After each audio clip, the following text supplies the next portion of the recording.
In our first story, it is now mandatory to wear nose masks or face the full rigors of the law. The new executive instrument, EI 64, is ready. Information Minister, EI 164 is actually ready. Information Minister Kojo Ponkroma announced at Thursday's briefing. Over 230 tertiary institutions were programmed to reopen this week and were supported with PPEs and sanitary items by the government of Ghana after intense engagement between the universities and government. Government continues to observe the activities on campuses, even as we engage with other education cohorts on the reopening of other institutions in the senior high school category. As you recall, according to the program, they are expected to be next. We expect to make some more pronouncements to this effect by early next week when the full observation or the full data is in on how this first cohort for final tertiary students has gone. So please expect some pronouncements on the next step of the reopening of schools. But already the feedback is that the schools have put in place commendable measures. The tertiary institutions have put in place commendable measures so far, and we continue to observe the situation on campus. Government also observes that several regional and district coordinating councils are stepping up their activities to ensure that the wearing masks is enforced across the country. The wearing masks, we are informed by the public health scientists, is a key way to prevent the spread of contaminated droplets from an infected person.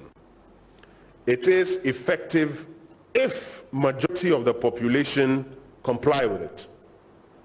So government hereby reminds the regional and the district coordinating councils that have or that are yet to kick in their compliance measures to go full throttle and ensure that there's compliance with the executive instrument that has now been issued to support the mandatory nature of the wearing of masks. We also implore citizens that it is our collective responsibility, it is in our collective interest as well to wear the face masks when stepping outside of our homes. The wearing of masks, which is a complement, not a substitute, a complement to the other prevent etiquette, ensures that we protect each other from further community spread. We in particular reiterate our call to operators of public and private institutions, workplace managers, and persons responsible for the gathering of other persons to strictly ensure that physical distancing and the wearing of masks, in addition to the availability of hand washing or hand sanitizing logistics, are available. Let's take you to the Ashanti region, where one person is confirmed dead after a tree fell on him during a severe rainstorm at Mbrom in Kumasi. The victim, a taxi driver, identified only as Alhaji, reportedly parked his car or taxi under the tree near Asantamine Senior High School, awaiting passengers when the disaster struck. It took the intervention of some mechanics to cut the tree branches and pull him out unconscious from the debris. Ohim Interior has more in this tragic story.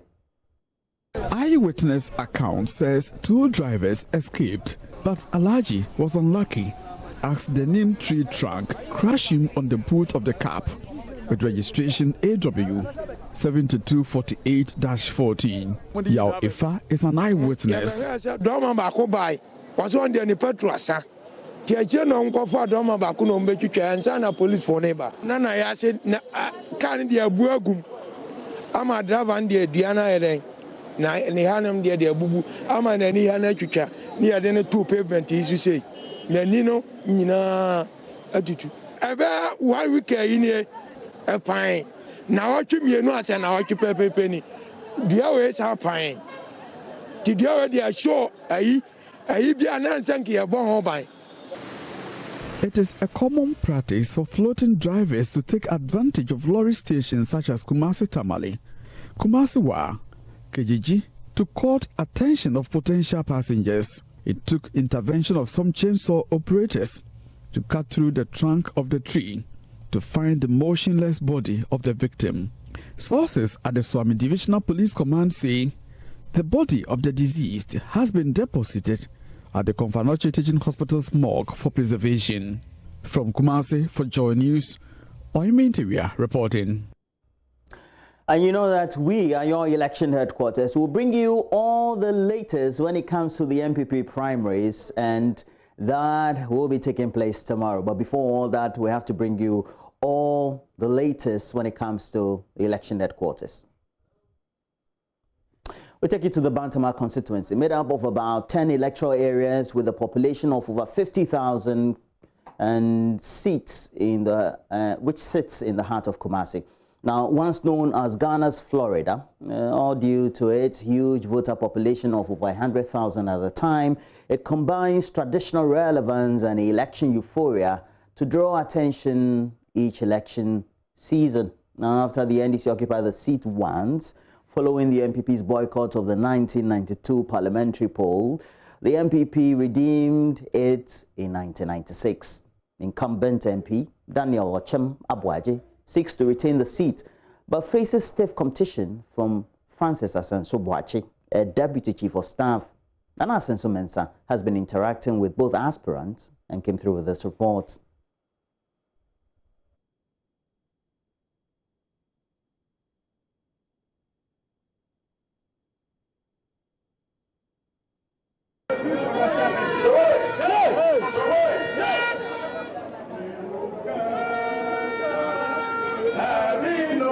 The Bantama constituency primaries is contested by only two aspirants, the incumbent Daniel Ochemabuaje versus the deputy chief of staff at the presidency, Francis Asenso Boachi.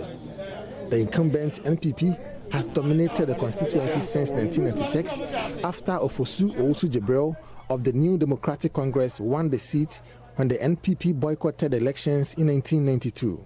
Since then, Dr. Richard Womfred Anane won the seat in 1996 and 2000 until the Nshiasu constituency was carved out of Bantama. Then comes Cecilia Abnadapa in 2004 and 2008. In 2012, Kwabena Kokofu represented the Bantama in parliament but lost the 2015 primaries to Daniel Ochem Abuaje.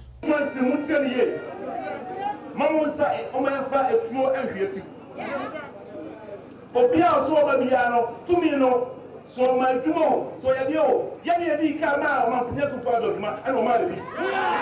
Hello. Now try you fear now the number fear.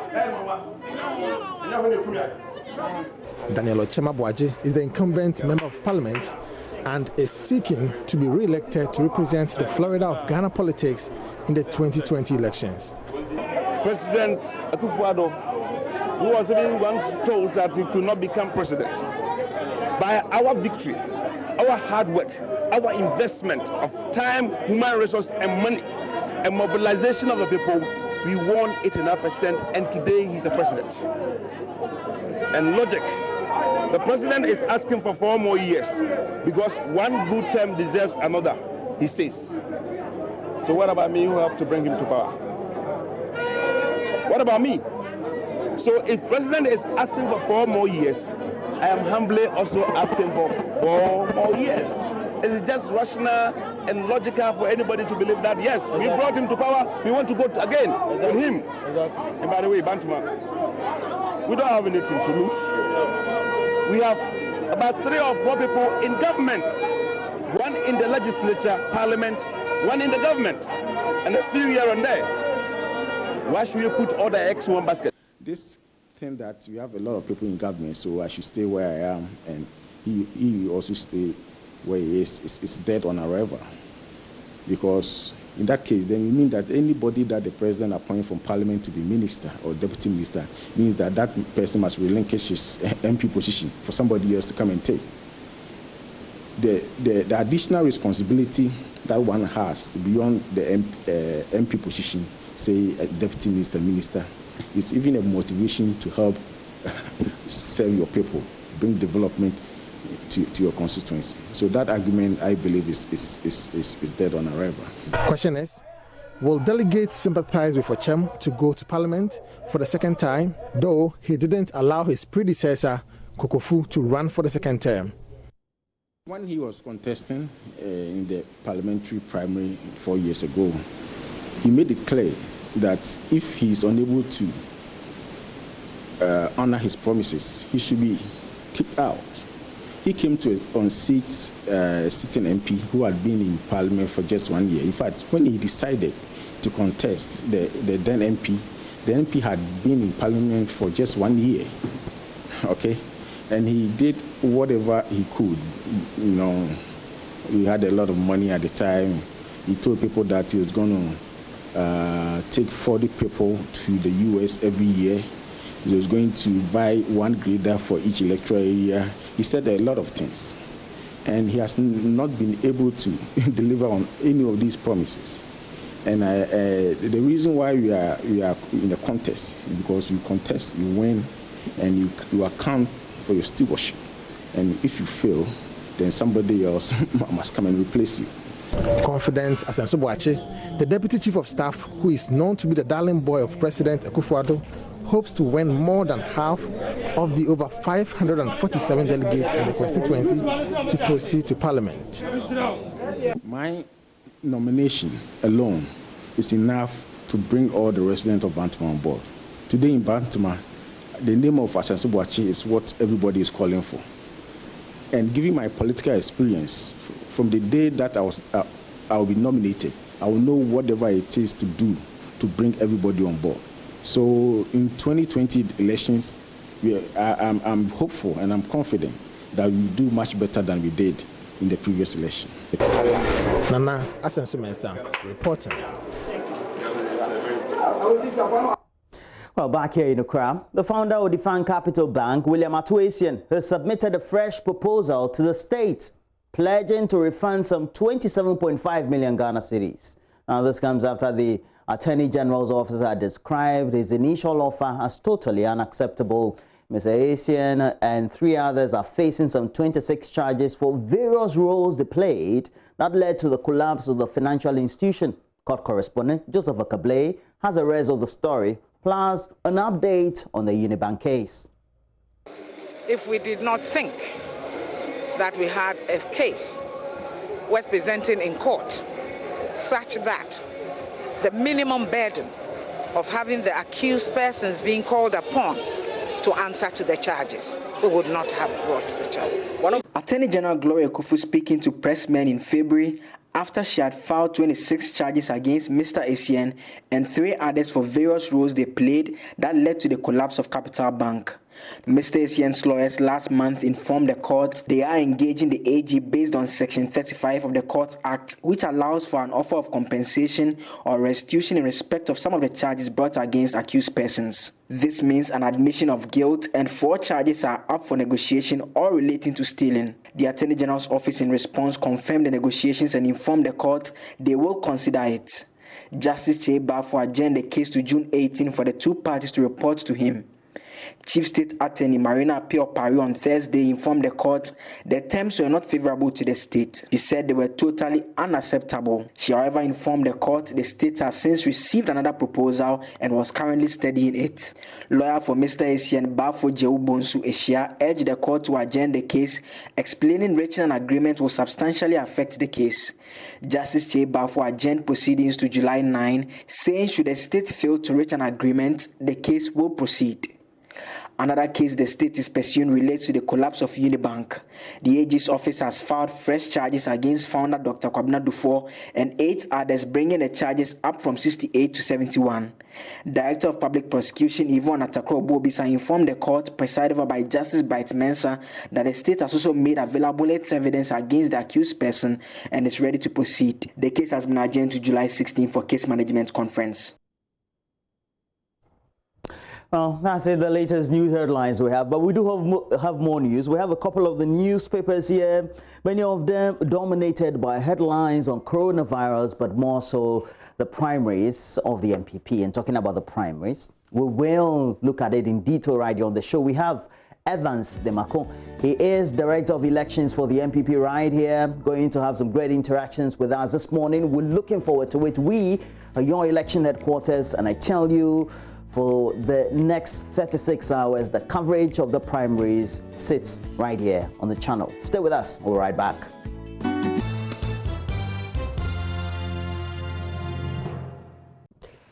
Well, so we're here to do the review. We have Joseph Akable on stream. And Joseph, how are you?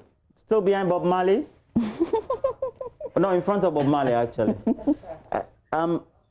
So Joseph, there's a wallpaper. I think you need to do a wallpaper. Bob Marley, we see him every day. So the wallpaper. Okay, and my sweet lady. Am I not allowed to respond to that? No, you are mischievous. Your response will not be. Okay. You say he's mischievous. Yeah. That's surprising. That's shocking, actually. Well, it's a Friday. This is the Friday edition of the review here on the AM show. I've got the Daily Graphic and the Daily Dispatch newspaper. Joseph, you've got the Times and the Finder and the Stand. And then Roland will do the Daily Guide, and like he would say, and the rest of the papers. So why don't you start for us, Joseph? Okay, so I'll start with the front page of the Times. It has this story here about government rolling out COVID-19 safety protocols. There's a photograph of the President, Nana Addo Dankwa Akufo-Addo, on the front page of the Times. Still on the front page, it says, no COVID-19, no bed shortage in Ghana. That is according to the Ghana Health Service refuting claims. And 10,000 schools to benefit from $219 million education improvement project. That is also on the front page of the Ghanaian Times. We can do the back page. I think it has a story about the Auditor General. Ghana Gas, 4 others failed to pay $310.34 million into Petroleum Holding Fund. That's according to the Auditor General's report. And the Chinese embassy presenting some medical supplies worth 480,000 cedis to the University of Ghana Medical Center. We can do that of the Finder newspaper now. On the front page, it says $219 million for education improvement in 10,000 low-performing basic schools. ICUMS generates 490 million cedis in 17 days, state not losing revenue. That's according to the Ghana Revenue Authority. And 20 COVID-19 treatment centers are not being used. That is according to Dr. Kuma Abuaji. And NHIA pays service providers $598.9 million in 2020. Also on the front page of the Finder newspaper. Over to you, Mavian Roland. No, thank you. All right, let me do the Daily Graphic newspaper. Front page of the Graphic, government invests $219 million in basic schools, project to improve quality education. Ghana Health Service amends COVID-19 policy. 102,000 NPP delegates decide fate of 308 aspirants, 47 of them women, tomorrow in the primaries. In the center spread of the paper, port workers call off strike after president intervention. EC pilots BVRs ahead of June 30 registration. And we are investigating missing cocaine. That's the Ghana Revenue Authority. The Customs Division of the Ghana Revenue Authority is carrying out investigations into the handling and storage of the missing 100.10 grams of a whitish substance suspected to be cocaine, which was seized in a joint operation by security operatives in the Volta region on June 5, 2020. A press statement issued by the GRA last Wednesday said, when concluded, the outcome of the investigations and the findings of a police forensic laboratory will be made public. Back page, Ghana Ports and Harbours Authority signs feasibility studies contracts for Keta Port and Nima Police Station baggled. So unidentified persons yesterday broke into the orderly room at the Nima Divisional Police Command and made away with 32-inch television sets and a computer monitor. The room is the general office of the Divisional Command. The Nima Divisional Police Command Assistant Commissioner of Police, Mr. Abraham Akwe, told the Daily Graphic yesterday that the act was detected at about 6 a.m. when officers reported for work. When I first heard of the story, I said, yes, indeed. Who watches the watchman? The Daily Dispatch, front page of the Dispatch, Ablekuma notes possible new MP Sheila Bartels. So there's a focus on her ahead of the primaries in the paper today. Also, New Job in South elections. Esibe Yeboah exposes tampering of delegates' album. A possible postponement. It comes with a question mark. We've always said that this area is a hot spot, and it's turning out exactly how we predicted it. Apart from what's on the ground, what's going to happen on the ground, there are some issues, and there are even conversations around a possible postponement of that election there. Injustice leads to curses. Otumfuo's chief priest warns politicians.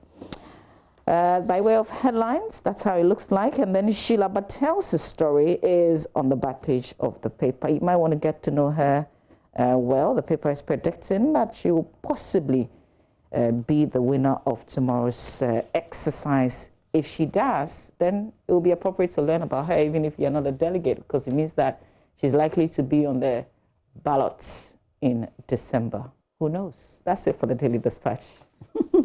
Well, we started all the analysis right here. Election headquarters, that's where you get it, right here on the M Show. We'll continue with the Daily Guide. Has on the front page, MP Outdoors Nana Bawumia picks, that's MPP Outdoors Nana Bawumia picks MPs tomorrow, though. And that acclamation will happen on June 27. And we know that was also contained in a statement signed by the scribe or the general secretary of the ruling MPP. Atuesien, proposal rejected. Joseph Akable will tell us more about that and what the atmosphere was in court. NDC also participates in EC pilot exercise, and basic education gets gala boost.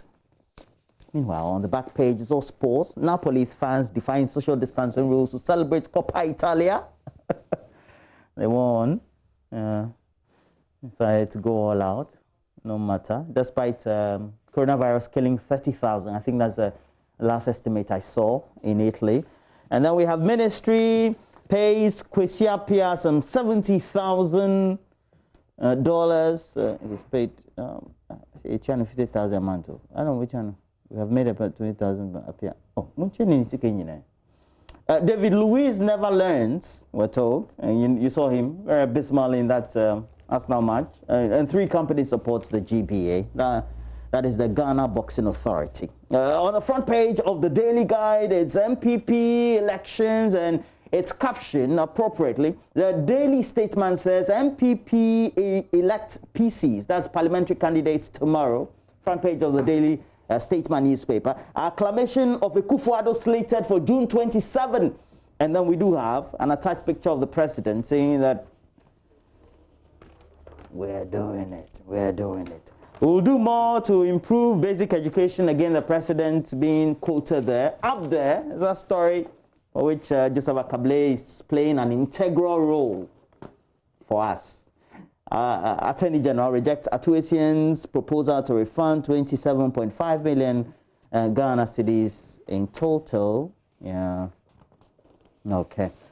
I'm just looking forward to a Friday match between Manchester United and Tottenham. Hurricane is back. I heard Jose Mourinho talking about it, so I said, yeah, at least, Charlie, you get them some punch in the ribs. The period has allowed his players to fully recover. Yeah, so we thank God. We should see a better side of Mourinho in this fantastic project restarts. Let me do the last paper. That is the grocery business. Latest data reviews change structure of Ghana's economic growth, we're told.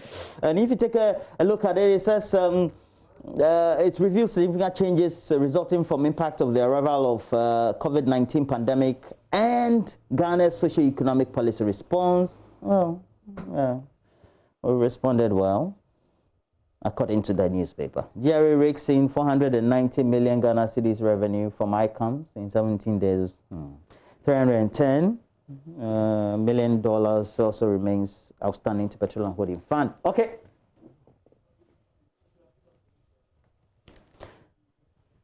Now, Joseph, You were in court yesterday. What was the atmosphere in court yesterday, Joseph? And so, from the onset, it was more of all of us being anxious. I'm sure the lawyers were not as anxious as the journalists were, because they are the ones who are engaged in negotiations with the Attorney General and to look into find a way of having some 4 charges against Mr. Essien dropped. The charges relate to stealing. And so we were looking for it to try and find out what exactly is going to happen. And because at the last date, the AG's office had confirmed that they were having the negotiations. And so we thought that most likely there would have been some form of agreement reached. But when the Chief State Attorney was called to speak, Marina Pia Opare informed the court that the offer was totally unacceptable. And that's exactly how she put it. And so the AG's office has rejected it. We don't know the specifics in terms of the terms, except that we know that there's a pledge to refund a total of 27.5 million cedis.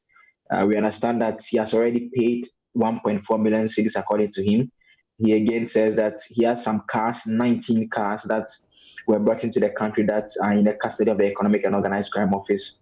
Then he had given an indication of how he intends to repay the rest over a certain period. And that is just what we understand that is unacceptable to the state. And so the state prosecutors informed the court that the AG had decided to reject that. And so Mr. Essien, we understand, has submitted a new proposal that the state is now considering, and hopefully within some 2 weeks when we return on July 9, the court will get a response as to whether or not it has been accepted. But if it's not accepted or whether it's accepted, the court says it's going to proceed with trial, because there are 26 charges that it is dealing with. Well, and we do know that it's also because if he doesn't give in, definitely the stakes are high for him, right? Obviously, one thing about the Section 35 of the Courts Act that they are relying on is that it's an admission of guilt. And so you are saying that for the 4 charges relating to stealing of 27.5 million cedis, you are pleading guilty to it. And that instead of it going a full trial, where if you are found guilty, you'll be punished with jail time for those offenses, you are rather saying that those offenses should be taken off the books. You've accepted guilt, and so you are refunding the money to the state. And so if in the long run, and it also gives an indication that indeed they are clearing their mind that the other charges are things that they can challenge and that he's not guilty of.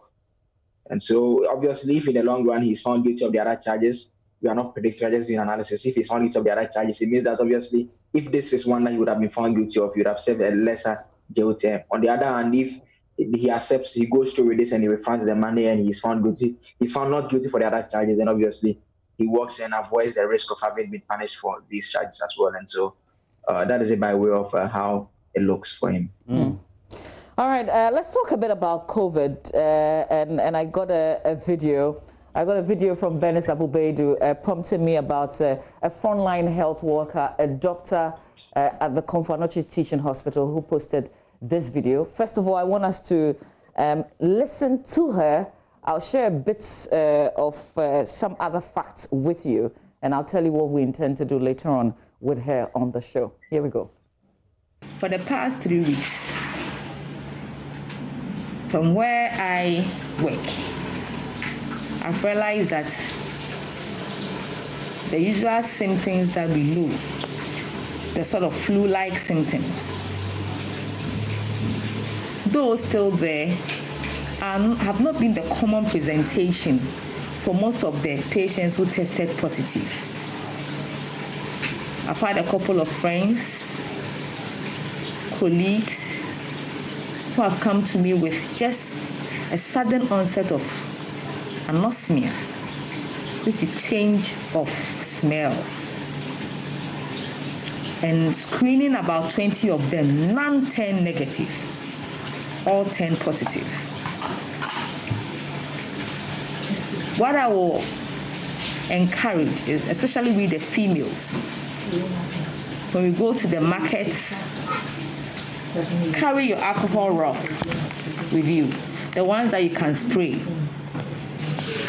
When they put all those things in those black polythene bags, just spray them before you put them in your car or whatever means of transport you are using. When you go to the salons, carry your own towels. Insist that the hairdresser is in mask, you are also in mask. If it is possible to sort of less frequently go to such places, it will be of good outcome for you. Now, ladies can wear their wig caps and all that, so I think we can do away with saloons most of the time, if it's possible. But if it's not possible, just make sure that you go with your own towels. Again, when you visit the ATMs, carry your own alcohol rub. This one dries faster. You spray it, or if you want to use a toothpick, you use it. After that, discard the toothpick. The money you take from the ATM, don't just use it. Spray with the alcohol rub. I know what I'm talking about. A lot of bankers are turning positive. A lot of tellers are turning positive. Just today, I have to deal with 3 big banks, 2 in Accra, 1 in Kumasi. And it's so disheartening when you have to take somebody to an isolation center and the person is begging you, that doctor, I don't want to go. Others even don't believe what is happening. So that's Dr. Ivy Dakwa, and she's a doctor at the Komfo Teaching Hospital. Very revealing what she's had to say, the warning and the advice as well. She is talking to us later on here on the show, so if you've got any follow-up questions that you want to ask. But I just wanted to follow up and also add that there is a law now. If you do not wear the mask, now the police can enforce it and the punishment that goes with it. We're going to be sharing by way of text with you. If you don't follow it, here's what will happen to you. You're going to pay a huge fine. You could also go to prison for not less than 4 years, up to 10 years. You could go to prison for not wearing the mask. So you have to take it seriously. So a person shall wear a face mask, face shield, or any other face covering. It's not just restricted to you wearing what I'm wearing. It could be a handkerchief or, you know, just a piece of cloth that you've cut, but something that can appropriately cover your face. In a public place, if you're leaving or returning to your place of abode, that's what the law says. The mandatory wearing of mask covering shall be for a period of not more than 3 months. But as we know, the president can extend this. He can also reduce the period according to the EI. But if you don't do this, you're paying between 12,000 to 60,000 cedis, or you serve a prison term of 4 to 10 years, or both upon conviction. We thought that we'll remind you that now the law is out, and if you don't do it, you could be punished. Yep. Roland? All right, and that's what it is. The other related one is a conversation about the enforcement and how we go about it. And if we have to draw a lot of inference, just about Kablee, it's about concerns that were expressed by the public about how personnel were implementing the lockdown. Is that not it? Yes, I mean, that issue had come up. Yesterday, I saw a video on social media. I'm not too sure of which area it came from, but it's had an immigration officer, someone in an immigration uniform. I don't know whether it's actually someone who belongs, who had stopped someone, a lady in a car who was not wearing a mask, and had made her come out and was asking her to collect refuse from a gutter as punishment for bringing the mask off her nose and mouth and on her chin instead. I mean, I think the law that Mama V read, I mean, on face value, it's obviously the punishment is quite excessive. We understand the thinking behind it. It is to ensure that, I mean, people comply with it. But then again, Mama V, the point needs to be made that this clearly will be an offense that we are looking at strict liability. So when we see that you've committed a crime, there's no need that we have to prove beyond reasonable doubt. Obviously, the states will not be interested in the mental element. And so the question remains is why do we have such a regime, especially when this is something that may have to be happening a lot. And so maybe I think that they may want to look at the punishment regime. It is scary. It's good enough we should publicize it so that people know what the stakes are.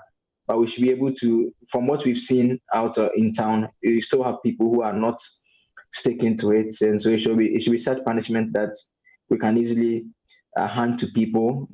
12,000 cedis, or in default, you serve 4 years or 10 years in jail. Makes a lot of sense. This is harsh. I don't think it is. This is harsh. But then again, we're not doing the right thing. So you have a lot of people who will be disobeying it, and so I mean, even though it's excessive, the thinking is that when it's excessive, it deters people. But sometimes too, it becomes a burden on the state that you have to jail people 4 to 10 years simply for not wearing a mask, and so you end up now populating the prison, and so that is the other side of it. It's a good move, but it just needs to look at it in that regard too. Yeah. Alternatively, we can have the assemblies also come up with their own bylaws, something that will be also acceptable, which is not necessarily this option that we have. This is the national one, you know. So now the police can do their work. All right, guys, it's a wrap, I guess. Joseph, looking forward to the primaries tomorrow?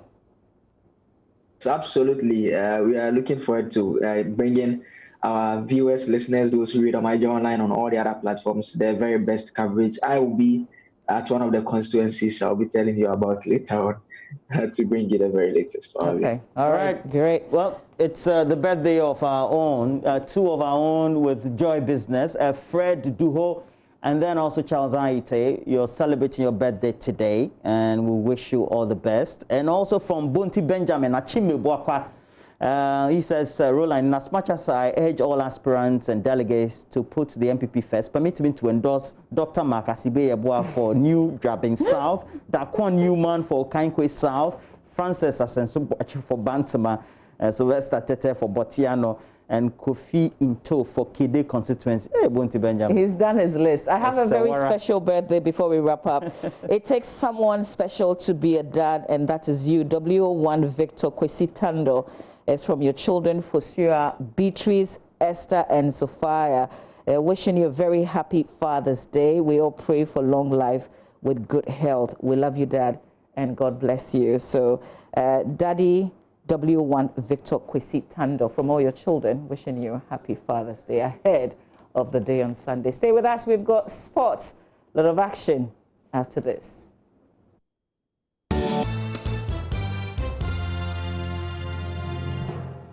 And I tell you, the Multimedia Group's thought leadership team is presenting a FARO, the COVID-19 and Safety at Work initiative, and that's the main event. And the event is slated for Monday, June 22, 2020 at the Labadi Beach Hotel. And joining us now is head of thought leadership right here, the Multimedia Group, and Inshirado. And Inshira, take it over.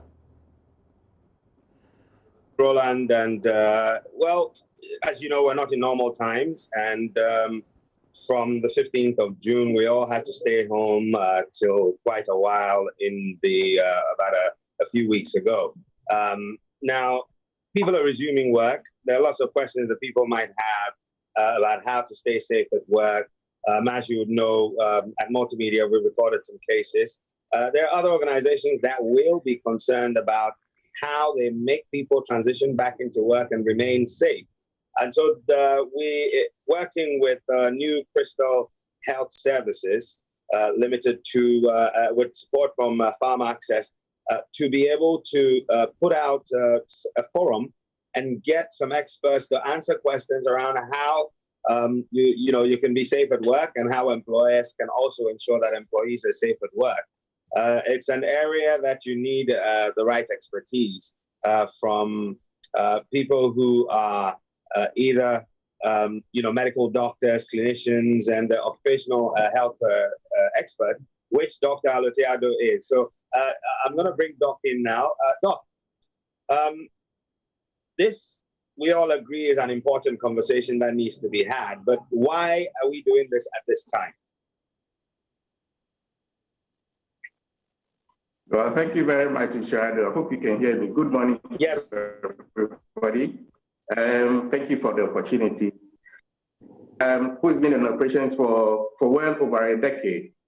As a healthcare facility, just as you indicated, we also get in touch and come into contact with some of these clients who also test positive for COVID-19. As we are aware, it's a new disease which has hit everybody globally. And so we thought that, look, what can we do as an entity, being part of a global family? And the country was locked down for a couple of weeks.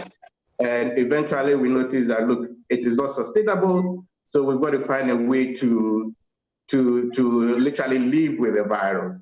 So we thought that as a group, as a corporate organization, our contribution to this goal would be to bring our expertise and knowledge to bear on our corporate clients and then the larger society. So that's exactly what prompted this. Now, what will be the key issues that our participants and audience should look out for in terms of its coverage? Okay, all right. Thank you very much. Good question. So what are we doing? Looking at workplace safety and COVID-19. So how do we ensure that employees go back to work, employees are well motivated to work, they are more enthusiastic to work, and their safety is taken care of, and the business as well can continue. We know that this has hit all of us, especially the business community, very hard. So this is exactly what we're looking at. We're looking to bring to bear how to prevent the COVID-19 infection, then how to keep your business place safe, which would ensure that your business continue, which is also would ensure that you can keep your bottom line up there. So by the time participants leave the forum, they should be able to know what kinds of investment they need to do they need to make on investment as far as preventing COVID-19 in the workplace. Wonderful. Well, this is coming on Monday from the Labadi Beach Hotel. We'll carry it live.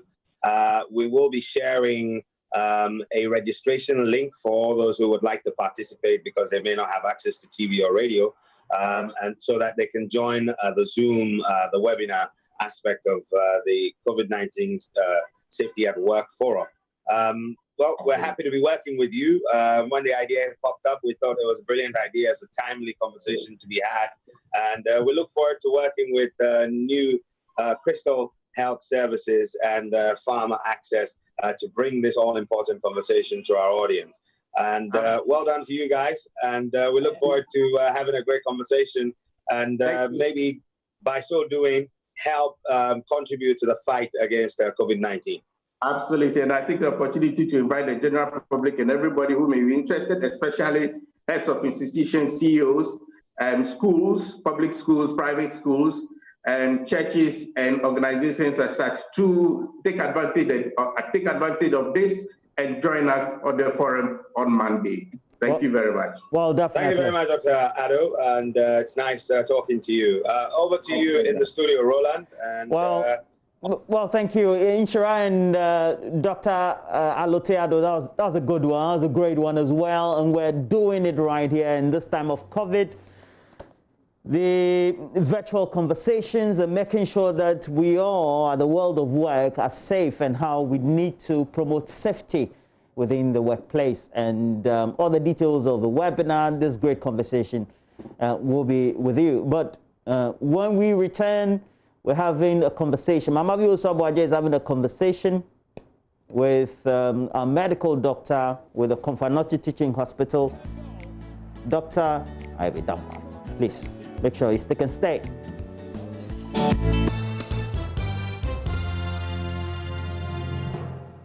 Thank you for staying with us. In Ghana today, our active COVID-19 cases stand at 8,395.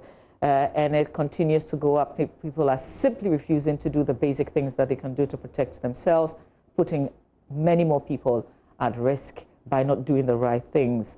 There's a medical doctor with the Konfanochi Teaching Hospital, Dr. Ivy Dakwa, who put out a video warning that there's a trend, what she's seen in the facility at the hospital.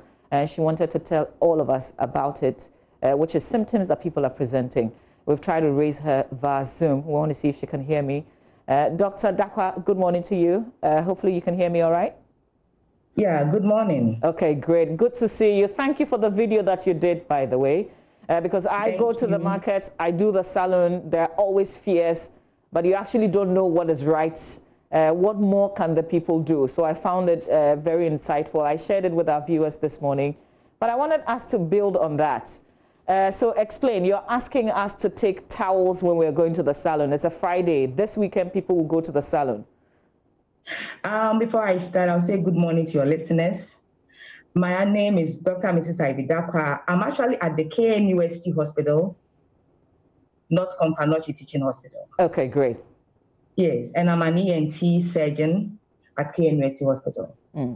So when it comes to COVID-19 or the coronavirus infection, we are aware that these viruses can settle on surfaces for a period of about 0 to about 72 hours. That's about 3 days. So I just thought it wise that why is the infection, soaring at this point? Is it because the day-to-day activities that we all go through, especially as women, are we ignoring the basic or the safety measures to take? So I thought, okay, we all go to the salons, like you said. So this is a situation where you meet, let's say, a COVID positive hairdresser you don't know, who has been touching these towels and probably sent her mouth and her hands towards the mouth or any other mucosa, and it begins to spread. So you touch those towels as they use it to wipe your what do you call it, your hair. You touch your hair, takes it back to your mouth and that kind of thing. So I just thought it wise that no, let me advise my fellow women that why not take your own towels? What does it take? But most importantly, if you can, less frequent such places, I think at this moment it will help us a lot. Okay. And you're also talking about the wig caps. If you have the caps, then you can make do with them in the meantime. Exactly, because you are your own wig caps. Even with that, I would advise that when you come back from the market or wherever you go, especially when you go to places that there are a lot of people around you, you just put the wig cap, put it, in the sun for it to kind of dry for you. If you have a hair dryer, you can blow it before you reuse it another time. Yes, I think that would be very helpful, yeah. There was also the revelation about money and how you should try and disinfect when you take monies from the ATM or if you go to the bank to withdraw money. It's all about this surface thing I'm talking about, so far as the virus is concerned. So you go to the ATM, all right? You tap on the keyboard with your bare hand. You pick the money. You put it in your purse. You begin to reuse.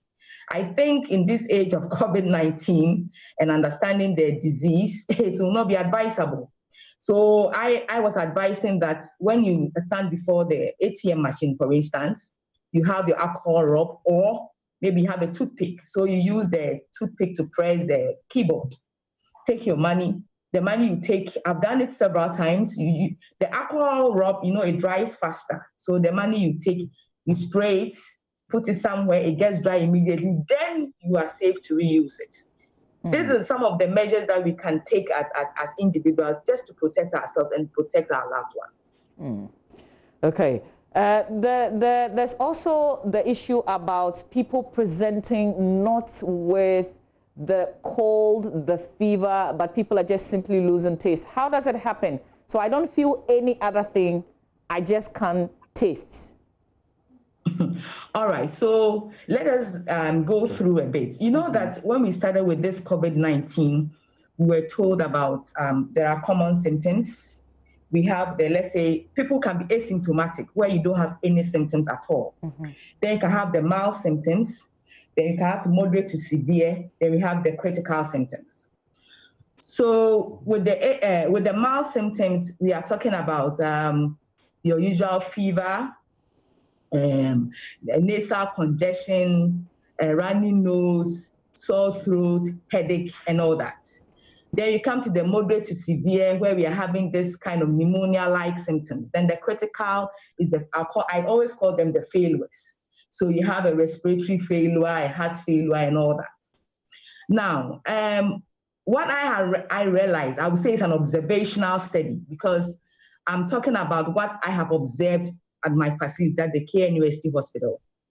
Then I realized that apart from the flu-like symptoms, or even the gastrointestinal symptoms like the abdominal pain, the diarrhea, and all that, people have started reporting with anosmia, that is loss of smell. And then we have ageusia, which is the loss of taste. Or I would say that some people come with a bit of change in taste. I have a bland taste. I can't feel the taste of this meal. I cannot smell. And these come because they just wake up one day without any prior, let's say, catarrh or anything like that. They just woke up and they suddenly cannot smell.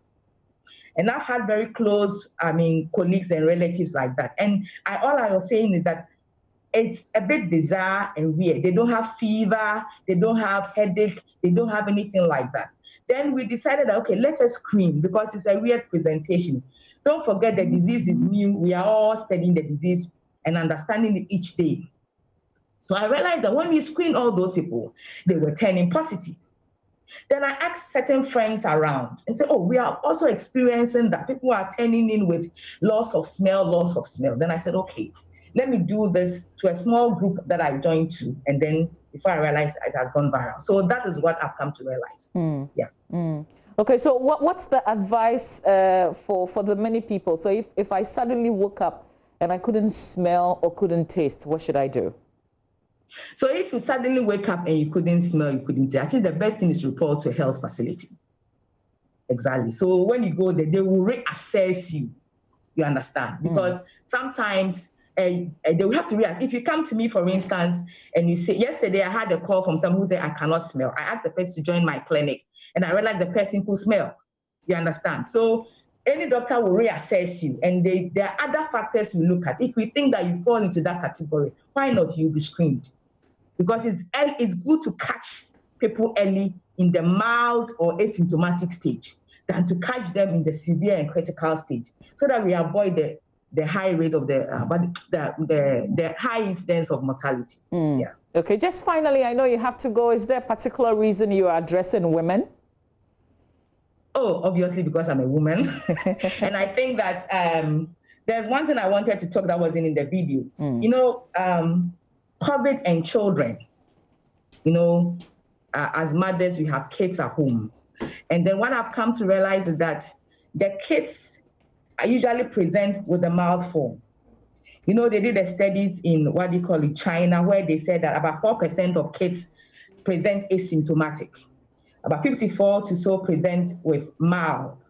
Then we come there, about 36 of them presenting with moderate to severe, and then we have the critical ones. But their critical ones look like what we call the multi-system inflammatory system, where there's a cascade of inflammation in a lot of organs in the body. So what happens is that the child can present with fever again. They can have bloodshot eyes. They can have bluish lip as if they are cyanosed. They can have, some sort of regress in their developmental milestone. So you have a child who has fever. Maybe you think it's a malaria as a mother. Then you realize that this is a 2-year-old child and the child is already walking. But suddenly there's extreme tiredness or weakness on the side of the child. You begin to see some kind of wheals on the skins and all that. I mean, you know that there are degrees of facilities in this country. So when something like that comes, I think that people should be alert and realize that it is better to screen such a child, because elsewhere we've realized that people with the children with the MIS syndrome usually is associated with the COVID-19 infection. So what I've realized that with the kids that are coming around, we start looking for skin changes. There's fever, all right. Some of them even present with chest pain. The chest pain that is not resolving. I mean, it's constant chest pain. And then, of course, we have kids who are sort of regressing in their developmental milestones. They feel extremely weak, some sort of weakness in the limbs and all that. These are all things that the disease is evolving into. So as practitioners and as a country, we should look at all that. Okay.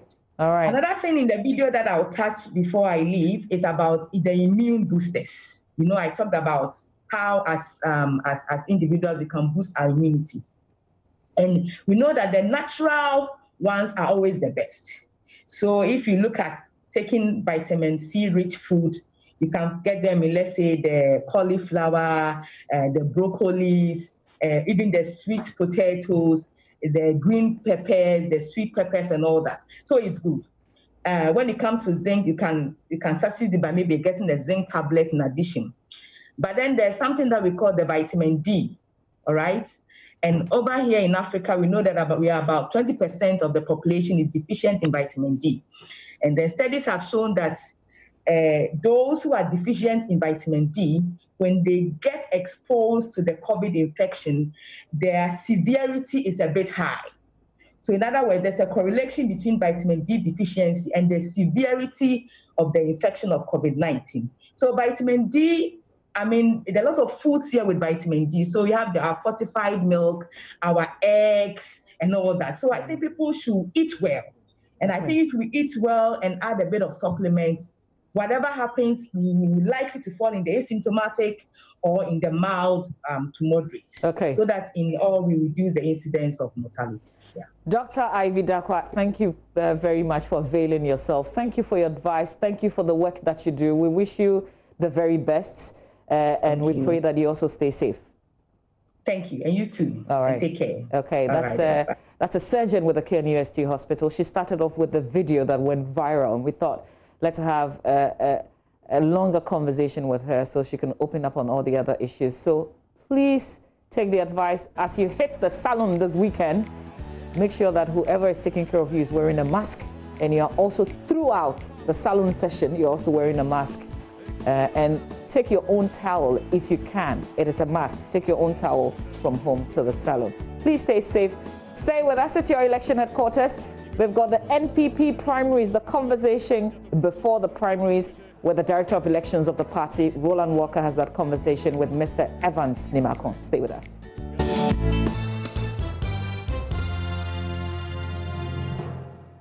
And we are your election headquarters, and it's where you get all the best comprehensive aggregated information when it comes to elections. And of course, we do have the MPP primaries. It's going to start, we're told, I think my time is right, 7 or 6, 7. Okay, and it's going to end at 1, and definitely it's going to take place in at least 100 of the constituencies. The MPP has parliamentarians in at least 169, but they're having it in 100. It also means that we need to talk about why we have the rest waiting in line for them to have it. But what a way for us to do this conversation. Evans Nimakon is the Director of Elections, is right here. He's a regular on the show, helps us to do many of the analysis and gives us more information when it comes to the party and its electoral activities. Thank you for joining me, Mr. Nimakon. You're welcome. You're great. And the first question obviously will be, the last time you were here, we're supposed to have had the elections 168 constituencies. Why is it now 100? Thank you very much. The party National Executive Committee, which is the body clothed with the responsibility and the powers to decide on how we plan on selection or elections of our parliamentary candidates, took the decision that out of the 169 constituencies that we have sitting members of parliament, also West Wogon was exempted because we had gone for by-elections and we won. And as convention, by-election MPs are not subjected to primaries in the next elections. So we had 168. At the close of nomination, vetting committees, work, appeals committees sitting, and the final decision of the National Executive Committee, the party endorsed that 66 of the aspirants will go as sole candidates. And then the remaining ones, which is 101, will then be open for contest. So that was the decision taken. At the close of the National Executive Committee meeting, some decisions were taken, and General Secretary put it out there, that for 3 constituencies, Gushegu constituency, Kwadaso constituency, and Doma Central constituency, some still consultations were ongoing, so they were put on hold.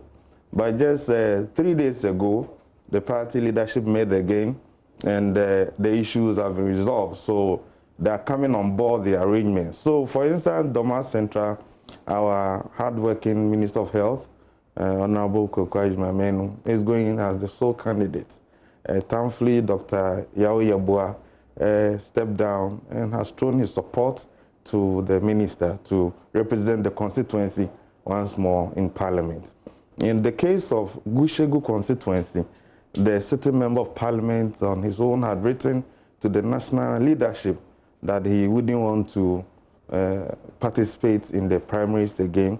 The constituency organizer, who was also competing, also wrote with the consent of his supporters that he also wants to step down from the race. And the party in the constituency decided that they want to go along with lawyer Hassan Tampuri, who is the CEO of the National Petroleum Authority. So the new candidate for Gushegu constituency is lawyer Hassan Tampuri. So that is it. Then the remaining constituencies, as I said, the 100 of them are open for contest. 101 open for contest. Kwadaso issue has been resolved, but they are not voting on 20th.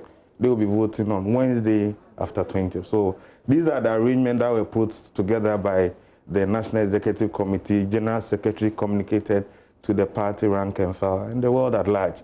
So thankfully, we are almost there. The party's arrangement is that because of the strict observance of COVID-19 protocols, instead of congregating at the constituency center, delegates will now congregate at the electoral area as defined by the Electoral Commission, so as to reduce the number and will not let it go beyond 100. And so we are observing all the protocols. Delegates will be given face masks. We are providing for each delegate. We're also making sure that alcohol-based sanitizers are provided. We are putting an arrangement to ensure that there's Veronica bucket with soaps attached for people to clean themselves out very well as they come to the voting center. We've had discussion with the Electoral Commission. Ballot papers have been dispatched to the regional EC offices for onward dispatchment to electoral areas, which are going to serve as the voting center. In terms of security, the party general secretary wrote to the police service. All issues relating to security will be managed by the Ghana Police Service, and we hope that they will continue to do the good honor for us and help us organize a very successful conference in these areas. We have a total of 2,407 voting centers across the 101 constituencies. So far, discussions made.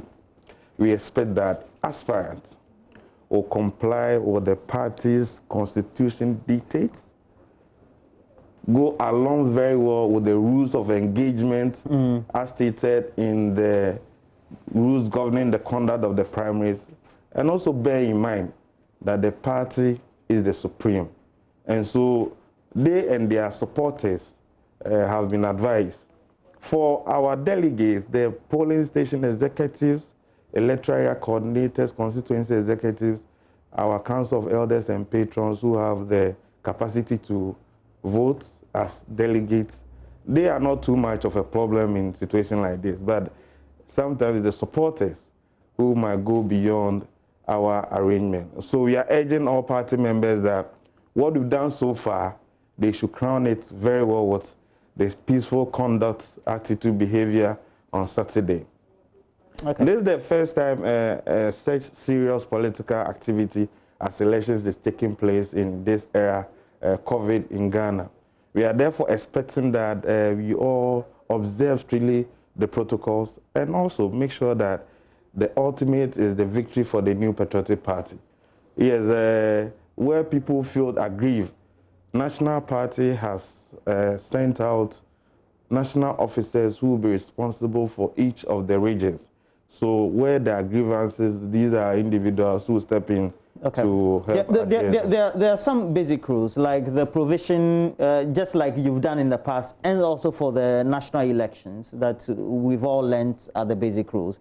You provide the electoral register to the contestants involved. Have you done that? That has been done. The register with the photo album that was generated from the constituency, copies lodged with the headquarters, has been compiled and given to the Electoral Commission. And that is going along with the ballot papers. And as I said yesterday, the EC took delivery of them and they've dispatched them. It is our prayer that these sensitive materials will reach their various destinations to help us have a very successful conference. And now there have been some reports, even not only from our correspondent, but also sporadically published in the media about some delegates who have cause to complain that their names have been removed from the album, meaning the register.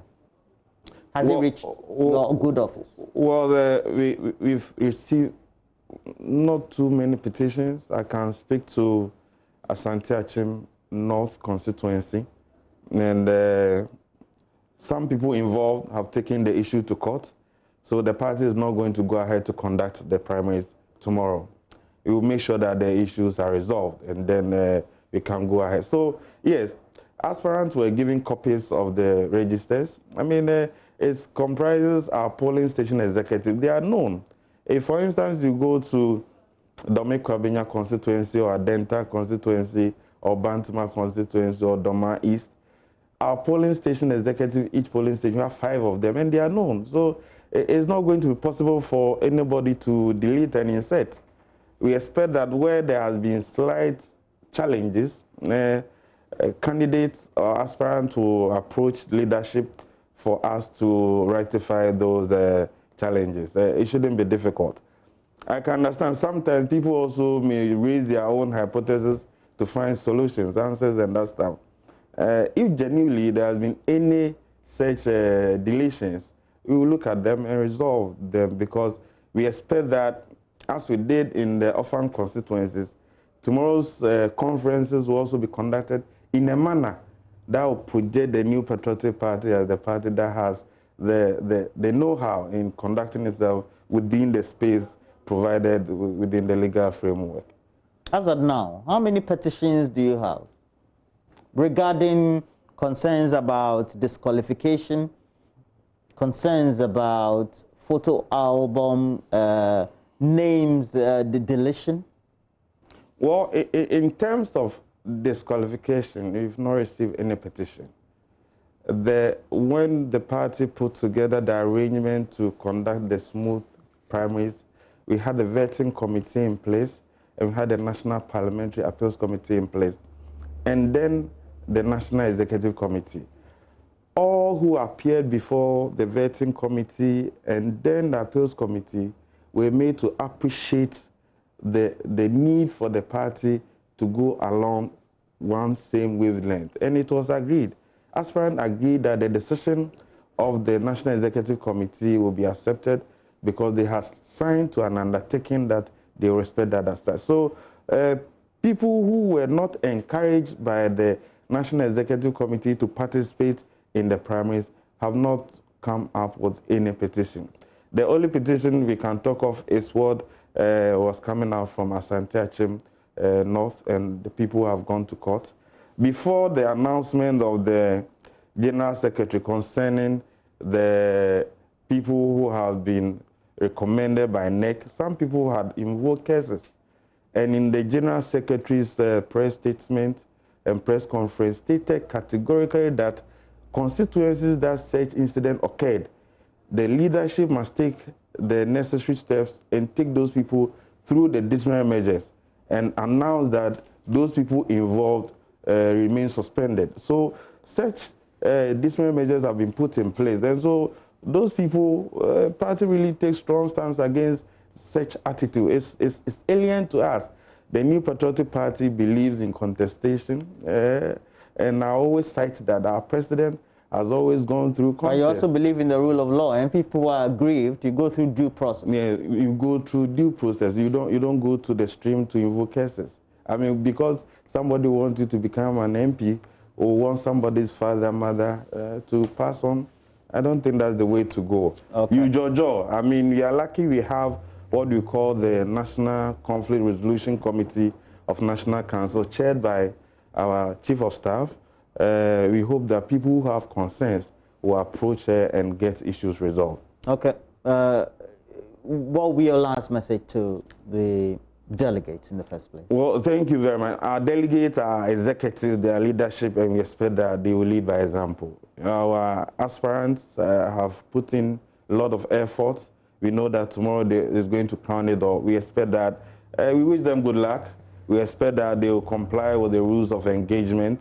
At the end of the day, it's the New Patriotic Party. Our arrangement is that by the close of tomorrow's contest, we would have gotten our full MPs, candidate to represent the party. The party's arrangement is that we will have more than 2/3 majority in Parliament. For presidential, there's the date of 27 to do an outdooring of our presidential candidate and the running mate, and that's going to come on in a grand style. We are still in a mood of elections, and therefore expect that, yes, a bit of contention, but at the end of the day, it's the New Patriotic Party. We wish all aspirants well. We pray that the Almighty God will see us through. It is also our wish that no matter the outcome, it is the New Patriotic Party that remains victorious. Long live Ghana, long live New Patriotic Party, and long live our hard-working president, Nana Addo Dankwa Akufo-Addo. That's a true party man.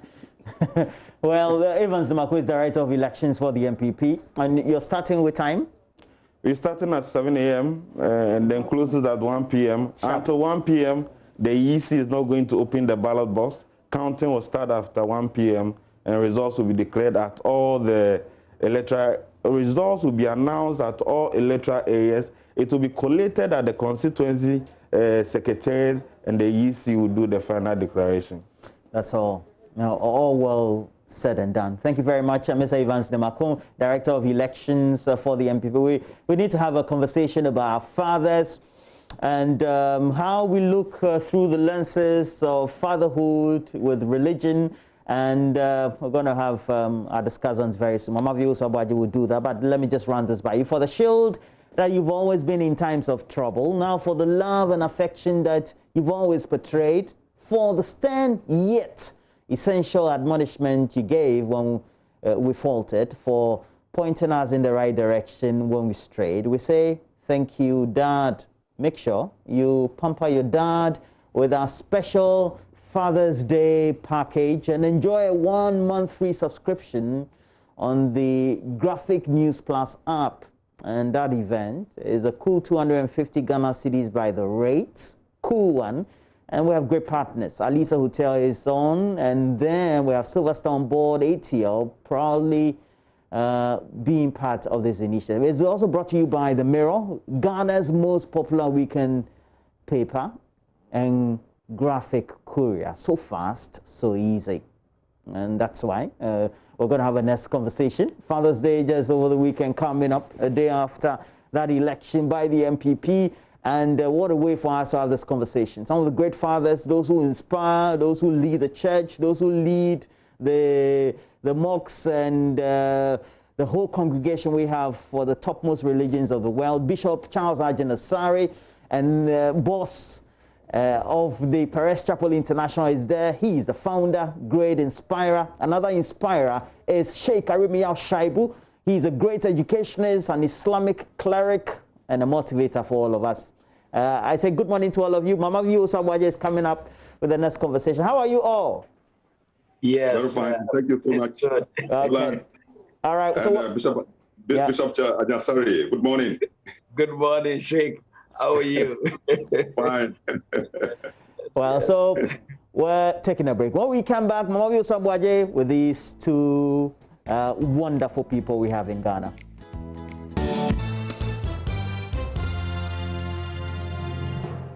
So we have the conversation. The conversation is about fatherhood, and we're looking at it through the eyes of religion. and how we need to use religion to do good by our own selves as a society, and how fathers can contribute significantly to that growth. And what a way for us to have this conversation. We do have the Most Reverend Dr. Charles Ajinasari, founder, Perez Chapel International, and Bishop Charles Ajinasari is joining us. Good morning to you, Bishop. Good morning, and how are you? I'm good, sir. And then I also have Sheikh Arimiyahu Shaibu. He's an educationist and also an Islamic cleric. Also works with the good office of the National Chief Imam, Sheikh Nuhu Shaributu. And good morning to you too, Sheikh. Good morning, and thank you for the opportunity. Yeah. Good morning to Bishop. Yes, Sheikh. Yes, it's been a few days since we met. Yes, and that was a delight, that's actually. Yeah, yes. I know this is a very crucial time. All of us are in just these pensive moods, but I would first want to ask all of you how individually you're navigating this period of coronavirus with yourselves and your family. Let me start with the Most Reverend Dr. Charles Ajinasari. Well, it's been a time of more intimacy and more fellowship, because you have to be at home most of the time. But we once a while in the year we take time off, so it's not been so bad. It's making us renew our vows. This August we would just have done 35 years being married, and so it's helping us to refire ourselves during the season in a period of love. Our kids have all left the house. They are all married now. And so once a while, they pop in to find out how we are doing. So the COVID season has been a time of family reunion and family closeness. And then we go about our business. And like church, most of the time now, it's virtual. So we have to go to church to do that. So far, that's how it's gone. What about you, Sheikh? How have you been navigating through the time? I mean, great. Thank you very much for this opportunity. Not so much difference, because we have lifted up our consciousness and our spirituality to another level that makes it now very conscious that apart from going to the public to worship, we can also worship at our individual levels and still connect with God. So we have now shifted away from the worship of the crowd to the worship of God, and then connecting with our families. I'm around the Chief Imam. The Chief Imam appreciates the times in which we are, and he himself has not been going to Abosokan to worship, to set an example for all other Muslim leaders. Then we've been trying hard also to educate Muslims across the country to understand the times in which we are, and to be respectful to the directives that have been given. And let me use your medium to thank Muslims across the country, for showing that solidarity and cooperation with the leadership. And we are still doing our best. And I think we've not lost spiritually. We did not lose so much spiritually, but we are still in connection with God. Now, we know that these are the times that we need great leadership. Our society has always been very patriarchal. Of course, now we want to have a certain mix. Ultimately, we will get there. It's a worldwide or a global thing. But let me first ask you, Sheikh, what roles really should fathers be playing in these times in the first place? Thank you very much. Let me begin with a very funny observation. He is not a father, a male person who is not ready to give birth to children. He is not a father, somebody who through sexual adventure, he gives up to children, and the moment it is announced to him that child has been born, he runs away or he rejects it. He is not a father, the one who through sexual adventure he impregnates a young girl, he himself in school, and the girl is in school, so that he is not ready to even father a child. Such ones, I don't see them as fathers. A father is somebody who goes through the legitimate means, especially for those of us in religion, going through God's guidance to pick a woman. And the day it's announced to him that the woman is pregnant, that was a day of his joy.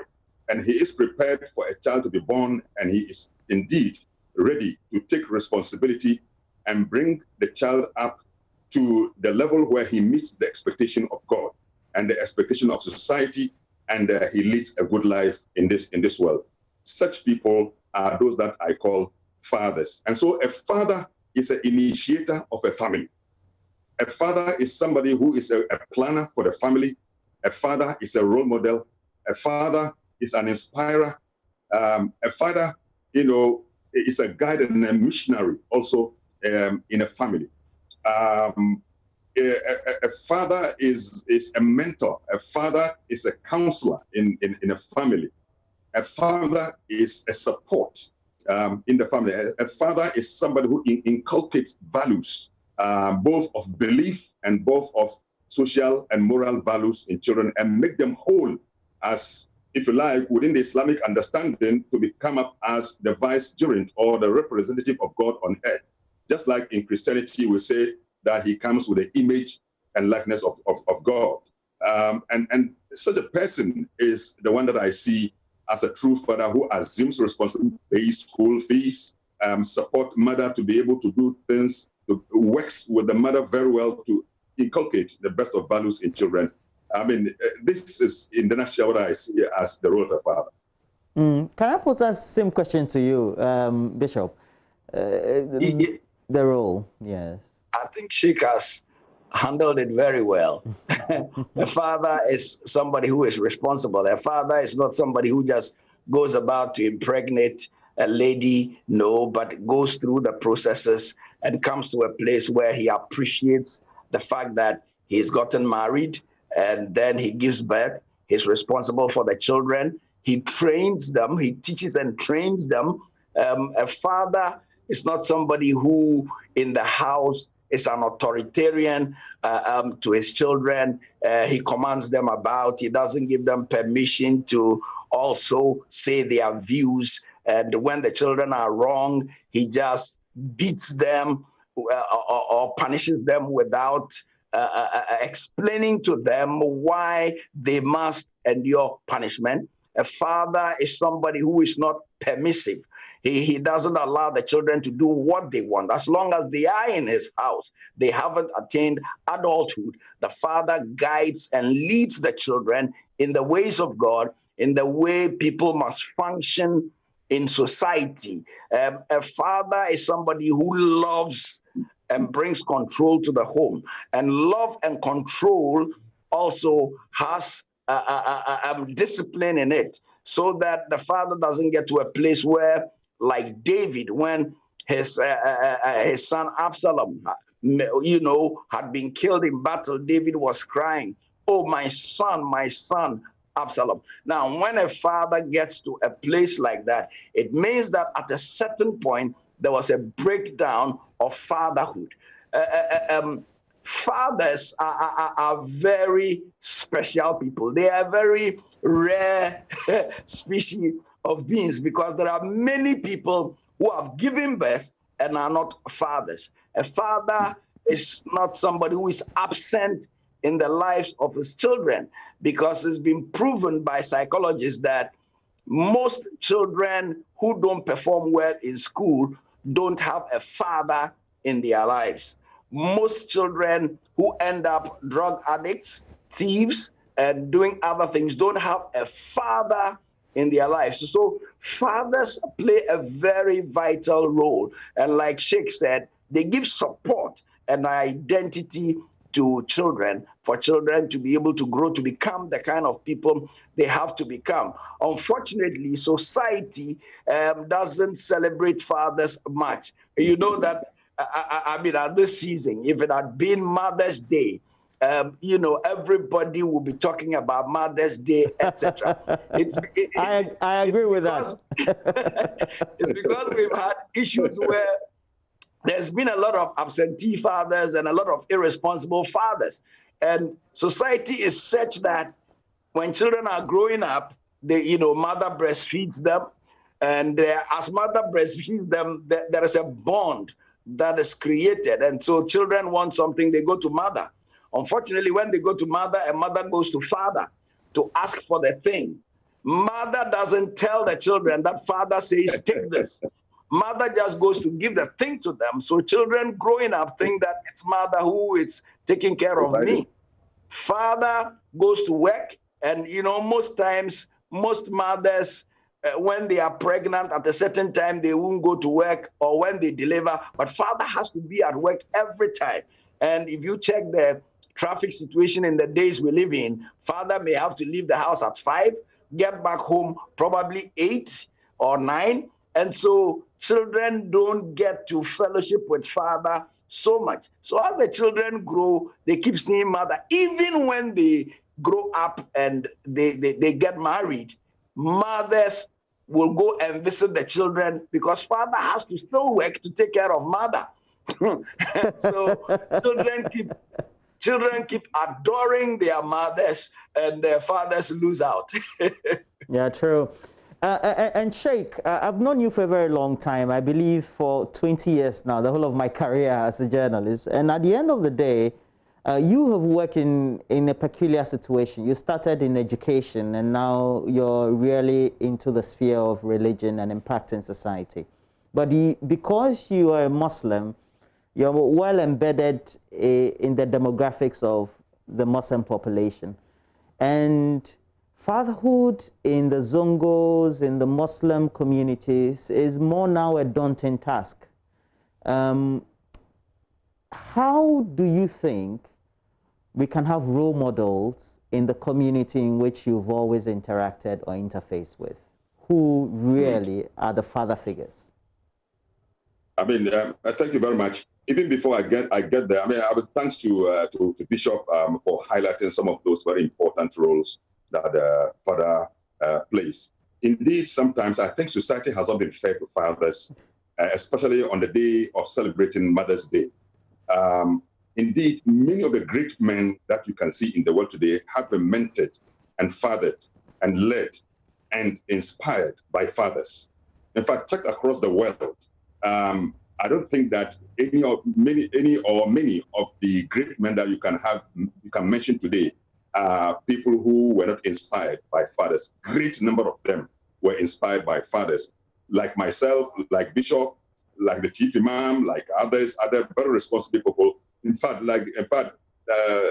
you yourself, I'm sure you are a father, and you are really leading and inspiring your children. So I think sometimes we have not been fair to fathers. And I'm happy and grateful to you that you are now bringing us to the center at a time like this when we are supposed to celebrate fathers. Now, coming back to the question, I think that in the Muslim community, the role of the father is highlighted, in fact, one, on the basis of our religious teachings. For example, the Prophet Muhammad, peace be upon him, is quoted to have said that all of you are shepherds, and you will stand accountable before God on the day of judgment as to how you tended your flock. Now, to be specific, he said the man in the house is a shepherd, and he stands accountable before God on the day of judgment. And the woman in the house of her husband is also a shepherd, and she also stands accountable before God on the day of judgment. So if we take the man's role and how conscious many Muslim fathers are, I will say that many of Muslim fathers have played their part. But the challenge that we have had of late is that because of lack of opportunities, many Muslim fathers probably did not get the opportunity to go to the Western style kind of education. And so there's so much lack of opportunity for them to gain high or economically gainful jobs. So sometimes economic challenges has taken away from them the ability to be able to show responsibility, and much of the duty has now been shifted to women. But we still have, and then also, I think that because of modern day challenges, the tendency is just to want to get married without understanding what it takes to be a father. Because I think that there's a gap there. The gap there has to do with counseling and for husbands to understand that when you get married, it comes with responsibility. So there has been some challenges over there. But largely speaking, I think that many Muslim men have played their part. If I take myself, I mean, my father, who never entered the classroom, had to pay my school fees, make sure I finished Form 4, and then with that foundation, I was able to now move ahead.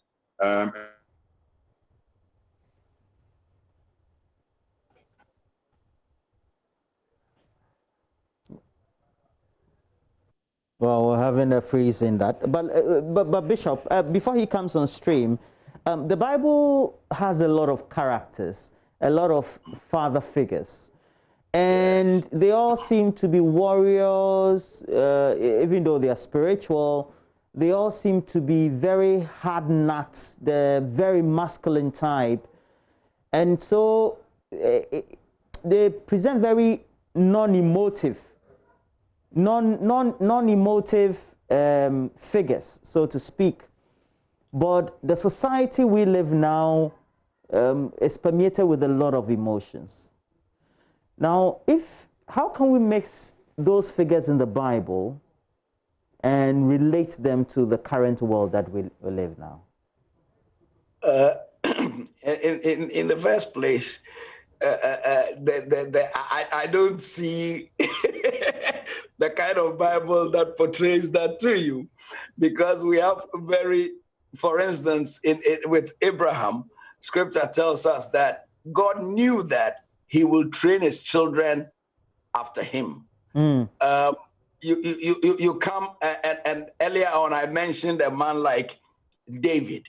David, I mean, this was a warrior, but when his son Absalom was even rose up against him, David said, when you go, make sure you don't kill my boy. That is a form of emotional attachment to his son. And when the son died, he wept uncontrollably. And so you see a lot of emotions there. There are times we want one of the challenges of our society now is that a lot of children want to live a liberal lifestyle. So there are times when we have fathers who are disciplinarians, fathers who would say that you can't do this, because even you can't play soccer without rules. If you're going to play soccer, there is a throw, there is a over, there is a penalty, etc. In the same way, if we are going to be able to raise children effectively, there has to be dimensions of raising them. And so Scripture tells us that fathers, don't provoke your children. That means that if you are a father, even in correcting your children, you can provoke them and your children will reply in a certain way. So Scripture tells you, don't provoke your children, but instead raise them up in the fear of the Lord. And so when you look at a man like Eli in the Bible, Eli was so detached as a father that his children grew up not even following the precepts of God, and so lost out the inheritance God had planned for them. Now, if you are going to be a father of today without a religion, or if you're a Christian without the Christian faith, raising your children will become permissive, your children will become too liberal, your children may not be able to know the things you must know. You know, some years ago, in some nations, that had the Bible in schools, they decided that they didn't need the Bible in schools. Today, those nations, because children didn't know or didn't learn that you should not commit murder, they take guns, they go into the classroom, and they shoot people. And so we need fathers who will be able to love their children. And as they love, you see, love has control. or love has discipline in it. Scripture says that anybody who is not chastened does not have a loving father. And so God even chastens us or takes us through training and correction. So if we are going to be able to raise our children effectively in this generation, if I have 3 biological children, 1 adopted child, I mean, I love them so much. But growing up, I had to make sure that if you were wrong, I would tell you were wrong. And I told them what was wrong before they got there. And then if you missed the mark, I would discipline you.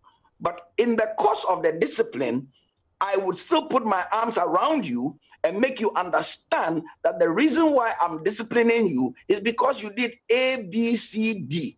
And so you don't have to come to the place where you think I hate you. That is why I'm disciplining you. Because I love you, I have to discipline you so that you will end up well. So emotional attachment to children does not divorce us from correcting them or showing them that in this world, you can't live if you don't have don'ts and do's. Yeah. And Sheikh, when you go through the Quran, you go through Surat Rafat, and then you go to the Surat also in the, you go through this, all the Surat verses, especially in the Quran. They are indeed father figures. Sheikh, are you on? Okay, we lost him.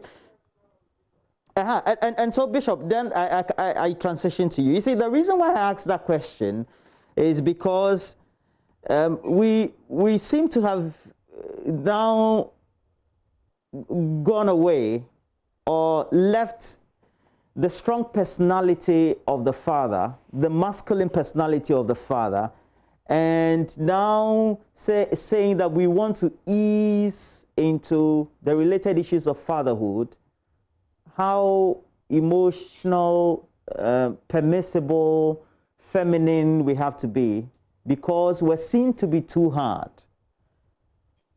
And so psychologists of today will tell you that you don't beat your child, because when you don't beat your child, it also ultimately means that your child gets closer to you.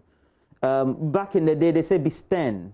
You spoil the rod, and you spare the rod, you spare the rod, you spoil the child, ultimately.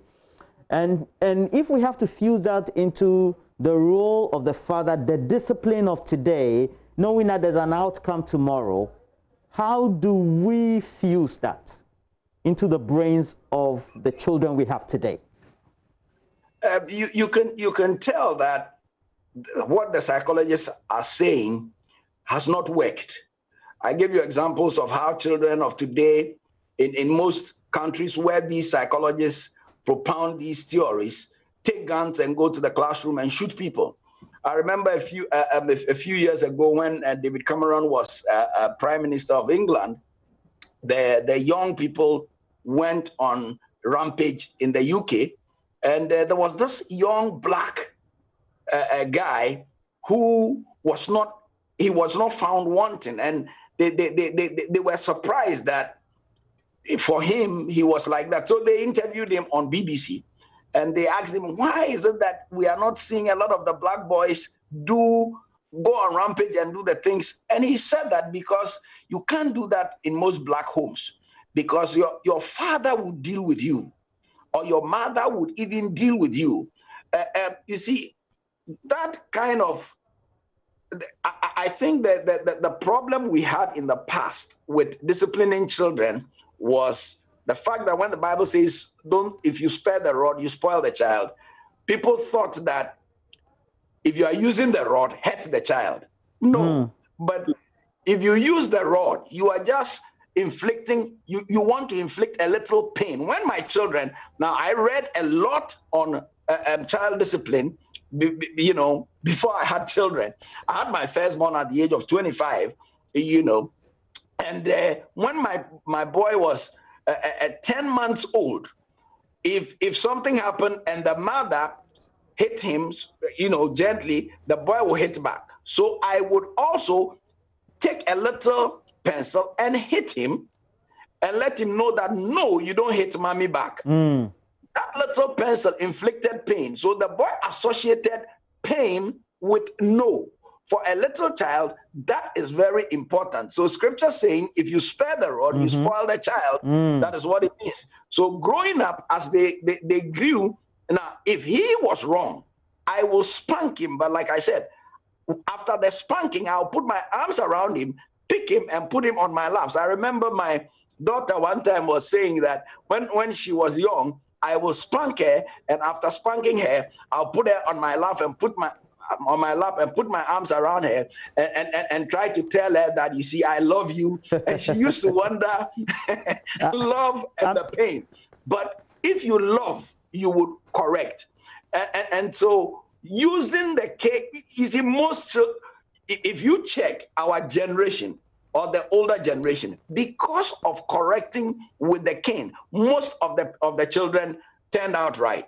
If you look at this generation, for a lot of the permissiveness, a lot of the parents who are giving their children everything, loving your child doesn't mean you give them everything. And there are many parents today who give their children anything they want. But when they give them anything they want, they are missing in the life of the children. They don't fellowship with the children. They don't talk to the children. They don't speak into the lives of the children. And so you can give your children everything, but your children need you. You are the one your children need. And that is what, as fathers, we must give to our children. Because children learn more by example than by you just saying, do this, don't do that. If you go to scripture, you see that most of the time it says that, and this one followed in the sins of his father. What you see your father do speaks louder than what you hear him say to you. Yeah. How do we then perhaps change the narrative of the day? Because the narrative of yesterday is not now the narrative of the day.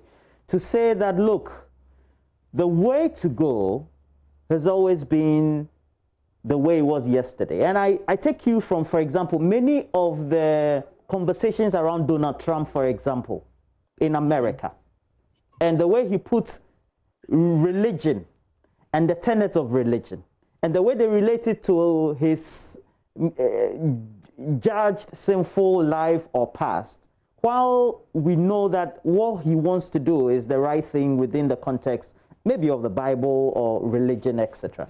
How do we change that narrative, knowing the narrative of yesterday should be what the narrative of today should be? Well, excuse me, I don't want to comment on Donald Trump. I know. However, I believe that in the days of old or in the past, we had don'ts. For instance, you are growing up, you are taught the 10 Commandments. You are taught that you should honor your father and mother. So you no matter what, you don't insult your father, you don't stone your mother. You are taught that you should not steal. You are taught that you should not murder. You are taught that you shouldn't covet what your neighbor has. And so you grow up and covetousness is not part of you. You are taught that you don't bear false witness or you don't lie. And so these don'ts help you to know that in this life, there are rules of growing in life. The fact that you want to succeed does not mean that you should go and take a thing. You should say that you are selling gari, and the gari you are selling, you put cement paper under the American tin, and then you pour the gari on, and then you say that, you tell the person, it's because I love you, that's why. Meanwhile, you know you are cheating. It's covetousness that will make you do that. But if we don't have religion, which tells us don't do this, don't do that, our conscience becomes seared. And for your conscience to be seared, it means that at a certain point, the conscience was tender. Now, conscience is like when somebody starts taking tea.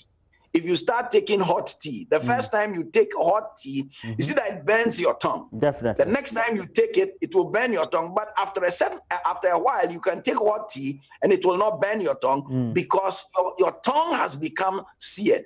That is what happens when you keep neglecting that inner still small voice that tells you, don't do this, don't do this, don't do this, and you keep doing it. After a time, you can't, it becomes normal with you. Wow, I can have this conversation for an hour and then I will not have enough of it.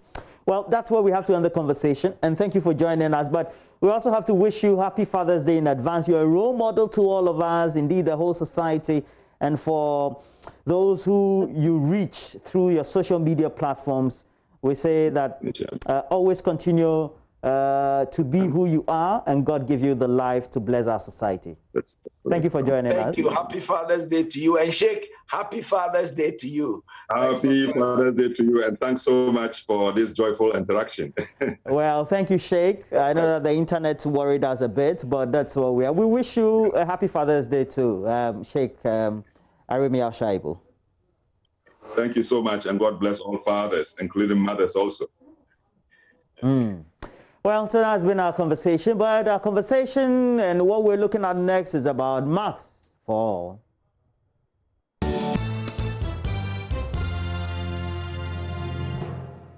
Well, it appears masks are here to stay. It has been predicted that masks will be necessary for at least the next year, if not longer. In Ghana today, it is an offense to not wear a mask in public. If found out, you may pay a fine or be in prison or both. But not all can afford a mask, and that's why the Mask for All campaign is necessary. We urge you to join. What's that all about? Dr. Hilda Mantebia Boy is a specialist pediatrician, volunteer COVID-19 ICU. She joins us via Zoom to tell us about Mask for All and how you can be part of this campaign. Okay, so Doc is actually joining us on phone. Good morning to you, Doc. Thank you for your time. Good morning. Great. It's a pleasure to be on today. Nice. Tell us about Mask for All.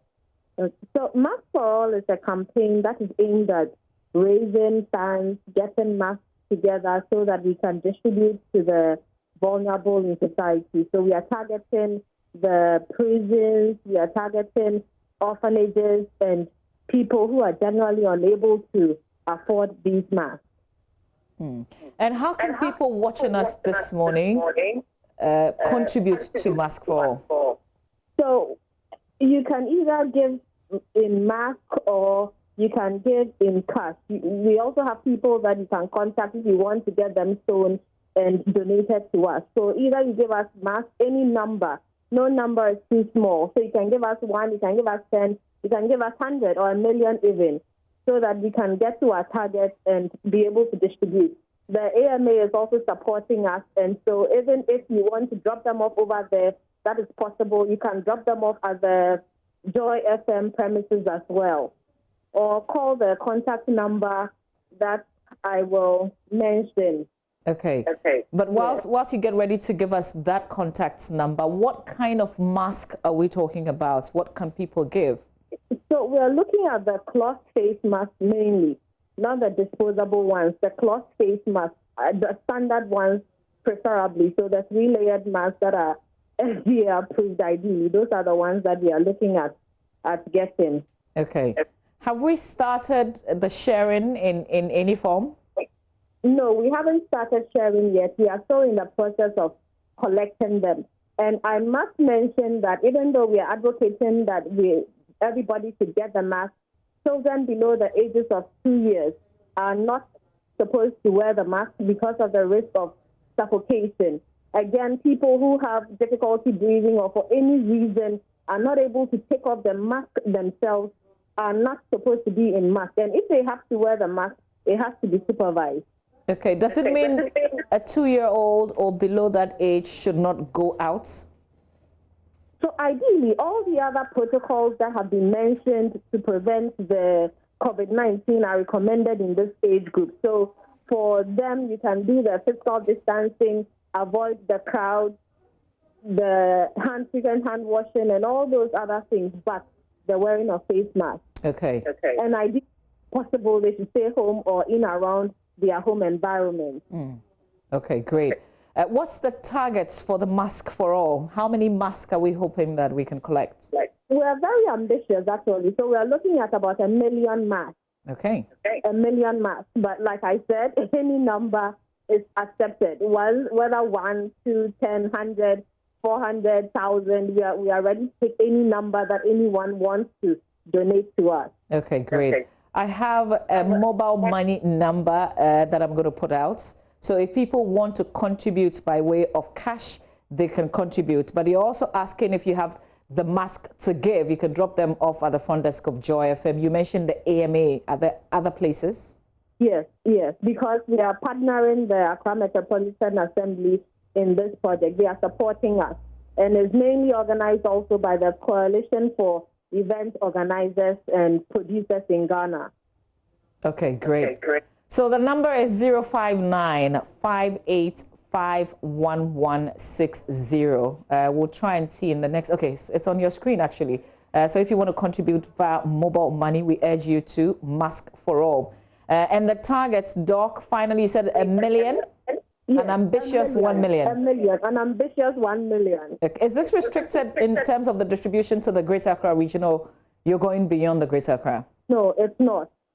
It's not. We'll send everywhere that we can where there is need once we have the numbers. Okay.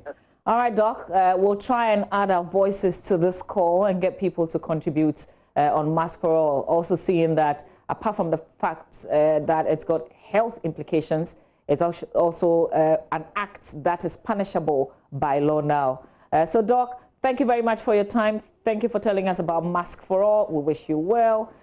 Please contribute to Mask for All. If you've got a mask to give out, you can come to our offices and drop the mask or the AMA office as well. That's it for the AM show this morning here on Joy News. But remember, you're on your election headquarters. Tomorrow, the NPP primaries will be covered, all angles in depth on Joy News, so you've got to stay with us. Stay with the channel, plenty more to come, and we will see you, God willing, the AM show next week, but definitely tomorrow we are on air with the NPP primaries. Enjoy the rest of your day.